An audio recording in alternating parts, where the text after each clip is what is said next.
ഇന്ന് നമ്മുടെ സൂസൂന് വയ്യാത്തത് കൊണ്ട് അളിയനെ ഐദു ബേബിനെ കൂട്ടി ഹോസ്പിറ്റലിൽ പോവാട്ടോ. നമ്മൾ എവിടെ പോകാൻ ഒരുങ്ങിയാലും ഐദു ബേബിക്ക് വരണം. ഇത് നമ്മുടെ വീട്ടിലൊരു റൂള് പോലെയാട്ടോ, അല്ലെങ്കിൽ അവൻ കലമ്പും. കുറച്ച് ഡേയ്സ് ആയിട്ട് നമ്മുടെ സൂസു ഫുഡും വെള്ളമൊന്നും എടുക്കില്ലായിരുന്നു.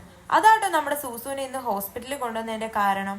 നമ്മൾ ഓർത്തു മൃഗാശുപത്രിയിൽ നിന്ന് നമ്മുടെ സൂസു മാത്രമേ കാണുള്ളൂന്ന്. പക്ഷെ അവിടെ ചെന്ന് കഴിഞ്ഞപ്പോ നമ്മുടെ സൂസുവിനെ പോലെ ഒരുപാട് കാറ്റും ഡോഗ്സും ഒക്കെ വന്നിട്ടുണ്ടായിരുന്നു.